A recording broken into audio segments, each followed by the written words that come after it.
नमस्कार मुलांनो, आजच्या या पाठामध्ये आपण काय पाहणार आहोत तर एक पत्र आहे. त्या पत्रामध्ये ज्या भावना व्यक्त केलेल्या आहेत त्या भावनेचं आपण थोडं अनुकरण करावं आणि मग आपण समजून जावं की आज या घडीला या वेळेला आपल्यासारख्या नवीन पिढीला कोणता संस्कार म्हणजेच पर्यावरण सांभाळण्यासाठी काय करावं लागतं हे चित्र समोर तुम्ही आणा. तर पर्यावरण हा शब्द खूप मोठा आहे आणि प्रत्येकानं पर्यावरण सांभाळण्यासाठी छोटी छोटी जबाबदारी असते. ती कोणती? पत्र वाचता असतानाच आपल्या लक्षात येईल. Dear Atharva, 25 September 2015 Pune. हे सगळं लक्षात घ्यायचं. थोडा महिना पत्राचा वेगळ्या पद्धतीचा आहे. इथं जे दिलेलं आहे त्या दिलेल्या पत्रामध्ये अगोदर समजून घ्यायचं. ही आय हा करता आहे. इथं आय रिसिव्ड युअर लेटर हे पूर्ण वाक्य आहे. पूर्ण वाक्य यासाठी की हा झाला करता आणि हे झालं क्रियापद. मी ह्याच्या खाली लिहितो व्ही. व्ही म्हणजे काय? वर्ब. ओके. आणि या खाली लिहितो ओ म्हणजे काय? ऑब्जेक्ट. आता मी काय केले? सब्जेक्ट वर्ब ऑब्जेक्ट म्हणजे काय? करता नंतर क्रियापद नंतर कर्म. अशी ही इंग्रजी वाक्याची रचना असते. परंतु मराठीमध्ये जर तुम्ही पाहिलात तर कर्त्या नंतर कर्म येतं आणि सगळ्यात शेवटी क्रियापद येतं. I received your letter.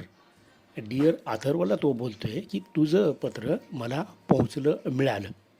पत्र लिहिण्याच्या भाषेमध्ये तुझ्या भावना मला समजल्या म्हणतो. बोलता बोलता संवाद करताना तुझ्या भावना मला समजल्या म्हणजे माझ्याकडे पोहोचल्या, माझ्या अंतःकरणापर्यंत पोहोचल्या. तसं पत्रामध्ये आय रिसिव्ड युअर लेटर हाय. फर्स्ट ऑफ ऑल पहिल्यांदा कॉंग्रॅच्युलेशन. कॉंग्रॅच्युलेशन, अभिनंदन. हे कॉंग्रॅच्युलेशन नेहमी म्हणतो आपण. कुठलं तरी अभिनंदन करत असेल ना हा शब्द वापरतो. म्हणून पहिल्यांदा काय करायचं की कॉंग्रॅच्युलेशन या शब्दाचं स्पेलिंग, ह्यातले लेटर्स कोणते कोणते येते, कशानंतर काय येते. आता शन आहे इथे. शन कधी येते? एवढं इथे शन येते. TION याचा उच्चार शन येतो. आता हे TU आहे इथं. तुम्ही काय म्हणाल? इथं तू म्हणसाल. तू मराठीच्या भाषेच्या उच्चाराप्रमाणे तू येते, पण इथं तू होत नाही, ते चू होते. कॉंग्रॅच्युलेशन पहिल्यांदा तुझं अभिनंदन. पहिल्यांदा तुझं अभिनंदन. दुसऱ्या वेळी सांगतं की इट इज रिअली. आता हे इट्स आहे इथं. इट इज आहे खरं तरी. हे इट्स केलं याला अपॉस्ट्रोफी कॉमा देऊन. रिअली खरोखरच. अमॅझिंग आश्चर्यकारक. दॅट की यू हॅव सेलिब्रेटेड. हे पूर्ण वर्तमान काळाचं वाक्य आहे. You have celebrated eco friendly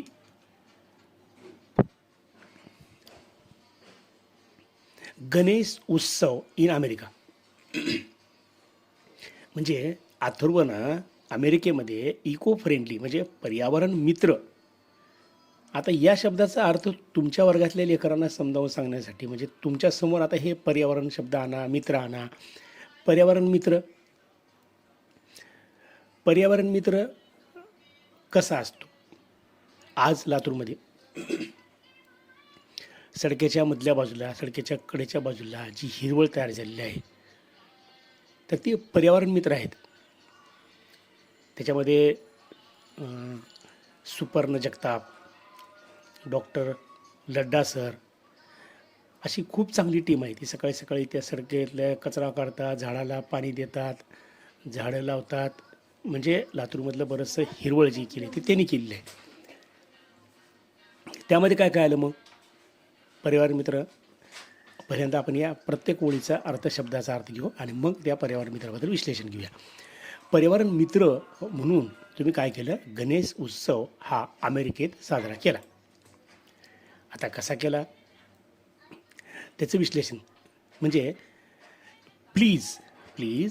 please कृपया राईट टू मी, मला लिहा अजून. मोर जास्त. इथं मोर येणे बरं का, मोर होते. मोर अबाउटच्या बाबतीत च्या बाबतीत. अबाउट हे प्रिपोजिशन आहे शब्दाच्या 8 जातीपैकी एक, च्या बाबतीत इट. आता इट म्हणजे काय?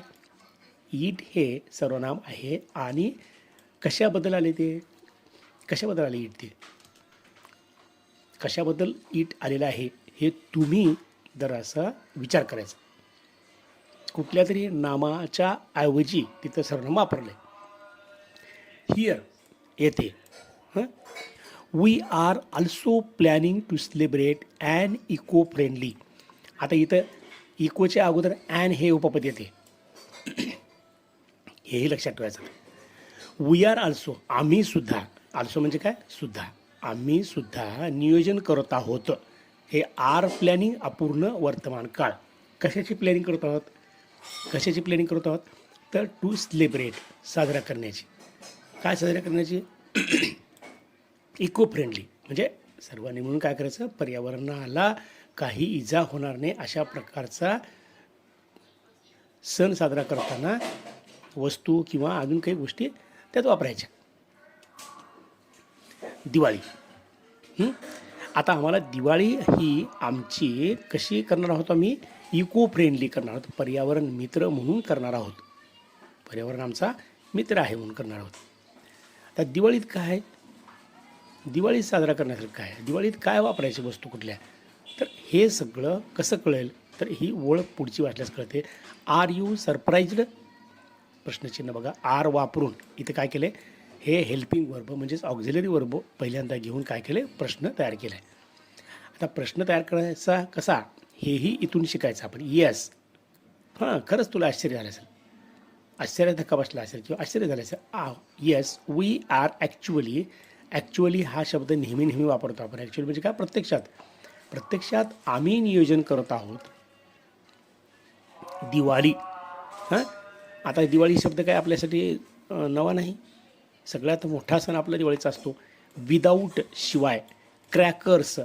आता क्रॅकर्स म्हणजे भिंतीला क्रॅक पडणं नाही. क्रॅकर्स म्हणजे फटाकड्या. फटाकड्याच्या विना आम्ही दिवाळी प्रत्यक्षात साजरी करण्याचं नियोजन करत आहोत. इथं बघा, आता हे आलं इथं वी.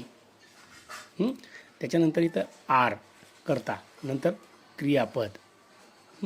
हे आहे अपूर्ण वर्तमान काळाचं वाक्य. त्याच्यानंतर बाकीचं जे काही येतं ते आहे कर्म येतं, त्याला आपण काय म्हणतो? ऑब्जेक्ट म्हणतो.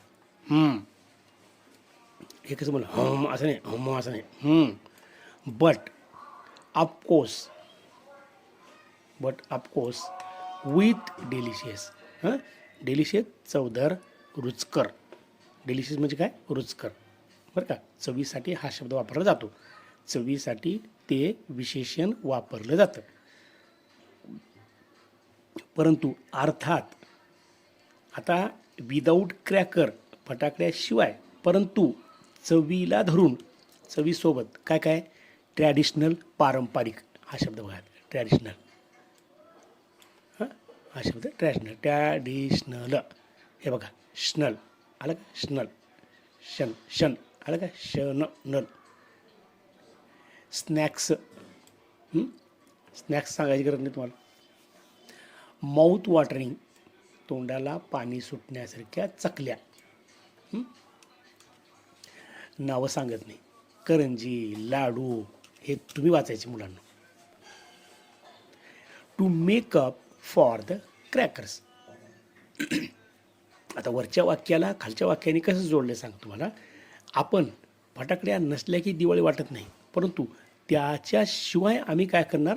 ह्या तोंडाला पाणी येणाऱ्या पदार्थाला, चकल्या असतील, लाडू असतील, करंजी असेल, आणखीन काय असेल, दिवाळी जे काय करतो आपण ते मेकअप करतील. मेकअप म्हणजे काय? पावडर लावतील का त्याला? नाही. इकडची गोष्ट जर आपण करत नसाल, म्हणजे दिवाळीमध्ये फटाकड्या उडवत नाही आपण, म्हणजे दिवाळी वाटणार नाही, त्याऐवजी काय करणार? आम्ही जास्त फराळाचे पदार्थ करणार, तिकडल्याऐवजी या गोष्टी करणार. We are going to make. पुन्हा अजून अपूर्ण वर्तमान काळाचं वाक्य. We are going to make. आम्ही बनवायला जाणार आहोत. काय बनवायला जाणार होतो? मॉडेल. काय बनवायला जाणार होतं? मॉडेल. एक नमुना, एक प्रतीक. कशाचं? Fort of Raigad. रायगड किल्ल्याचं प्रतिकात्मक प्रतिबिंब आम्ही तयार करणार आहोत. प्रतिबिंब चित्र बरं का, प्रतिबिंब नाही तिथं. मग प्रतिकात्मक चित्र तयार करणार, प्रतिकात्मक बनणार आहोत, एक नमुना तयार करणार आहोत. आणि म्हणून काय करणार आम्ही, आय एम कलेक्टिंग हे अपूर्ण वर्तमान काळाचं वाक्य आहे मुलांनो. आता इथे एक लक्षात घ्या, ॲम म्हणजे आहे आणि हे ॲम आयच्या नंतर वापरायचं, कुठेही वापरायचं नाही. ॲम म्हणजे आहे, इज म्हणजे सुद्धा आहे. इज म्हणजे आहे म्हणजे मग कुठेही वापरायचं का, आयच्या पुढे आय इज कलेक्टिंग असं म्हणायचं का, नाही. कुठल्याही इंग्रजीच्या पुस्तकामध्ये नेहमी लक्षात ठेवा, आयच्या पुढे ॲम हे क्रियापद वापरलं जातं, दुसरं कुठलं वापरायचं नाही. आय इज, ही ॲम असं चुकीचं वापरायचं नाही.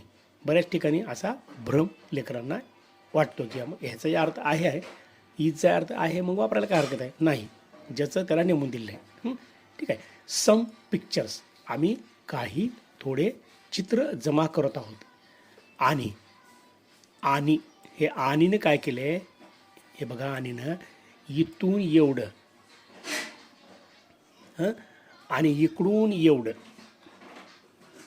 हे वाक्य जोडले. म्हणजे या आणीची भूमिका काय आहे, उभ्याने व्यावे, connective. A lot of information, पुष्कळ अशी माहिती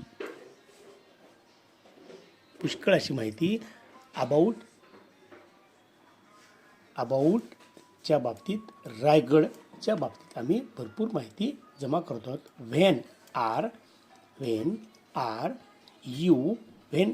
R you planning to come India. आता पुन्हा प्रश्न दिला, इथं प्रश्नचिन्ह दिलं. याचा अर्थ काय होतो की तू केव्हा येणार आहेस, या व्हेनचा अर्थ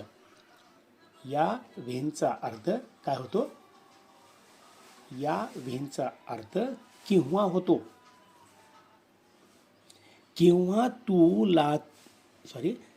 नियोजन करत आहेस, लातूरला येण्याचं नियोजन केव्हा आहे तुझं, भारताकडं येण्याचं. आता लातूरचं असलं, लातूरचं नाव आलं, लातूर नाही इथं मुलांनो. व्हेन आर यू, केव्हा आहे तुझं भारतात येण्याचं नियोजन. सगळ्यात सोपं आपल्या मराठीतलं, कधी येणार असतो भारताला भेट द्यायला. We R waiting,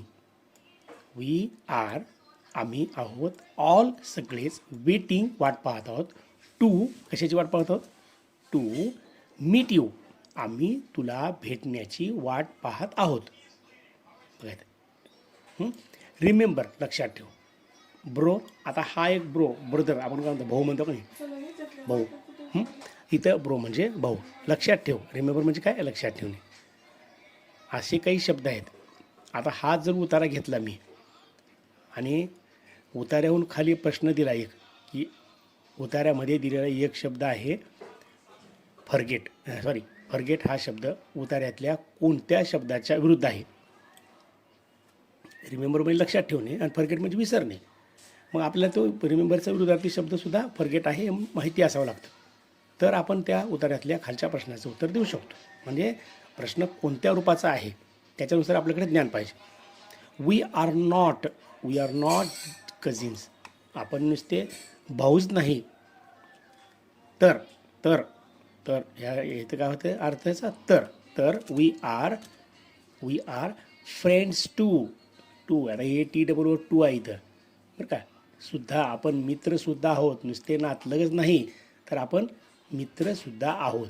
I always, नेहमी, लव, मी नेहमी प्रेम करतो, टू रीड युअर लेटर्स, तुझं पत्र खूप प्रेमानं वाचतो, तुझं पत्र मला खूप आवडतं, तुझे पत्र वाचायला मला खूप आवडतात.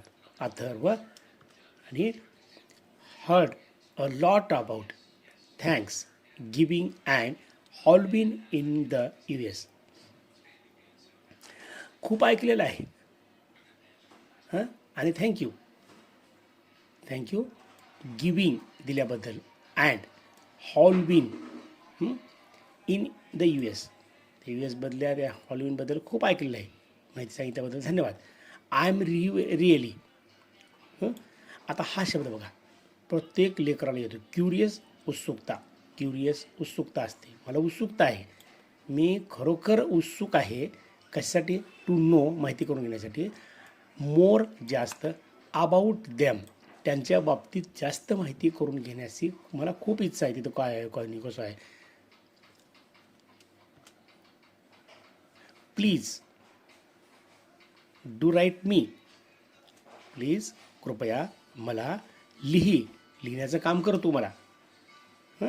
Your lovingly, SHARVA.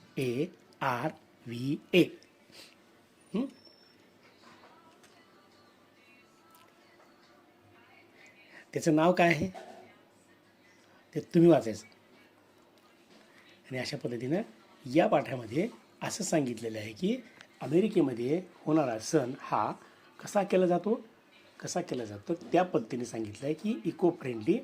तुम्ही जसं तिथं गणेशोत्सव साजरा करत असताना प्लास्टर ऑफ पॅरिस न वापरता साधी माती वापरून गणपतीची मूर्ती तयार करून गणेशोत्सव केला, तसं आम्ही इथं भारतामध्ये सुद्धा फटाकड्याशिवाय अन्नपदार्थामध्ये तोंडाला पाणी सुटण्यासारखे पदार्थ जास्त तयार करून दिवाळी साजरी करणार आहोत.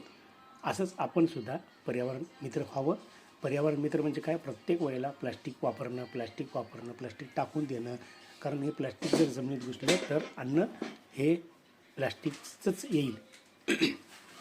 बऱ्याच वेळेला आपल्या मिठामध्ये सुद्धा प्लास्टिकची कणं आलेली आहेत, कारण समुद्रामध्ये बरंचसं प्लास्टिक आपण फेकून दिलेलं आहे, त्याची कणं आजही. कधी आज तर नवीन संशोधनात काय सांगितलं आहे की आपण जे हॉटेलामध्ये चहा पितो, कागदी कप असतात, त्या कागदी कपाच्या आतल्या बाजूला अत्यंत पातळ असं हे काय केलं जाते, प्लास्टिकचं आवरण दिलं जाते. आणि गरमीमुळं काय होतं, ते प्लास्टिकचं आवरण हे पगळतं आणि त्यातले बारीक बारीक कणं आपल्या पोटात जातात आणि नको असलेले पदार्थ आपल्या शरीरात गेले की हळूहळू मग काय व्हायचं ते होतं, डायजेशन बिघडणं, रोग होणं वगैरे वगैरे. या सगळ्या गोष्टी त्यामध्ये सांगितल्यात. मग आपण ते वापरायचं नाही, काचाचाच ग्लास वापरायचा. बाहेर जर चहा पिला तर शक्यतो बाहेर जेवायचं नाही किंवा चहा प्यायचं नाही, प्रसंगाचा चहा पिला तसं. म्हणून आपण सुद्धा काय करायचं, झाडे लावणे, कचऱ्याची विल्हेवाट नीट लावणे, कॅरीबॅग न वापरणे, कापडी पिशव्या वापरणे आणि मेनकापडामध्ये जे काय असतं खाण्याचं, बिस्किट असतील, चॉकलेट्स असतील, क्रीम्स असतील वगैरे वगैरे, ते सगळं खाण्याचं टाळणे. म्हणजेच आपण सुद्धा पर्यावरण मित्र आहोत. अशाच पद्धतीने आपण पर्यावरण वाचूया. वंदे मातरम.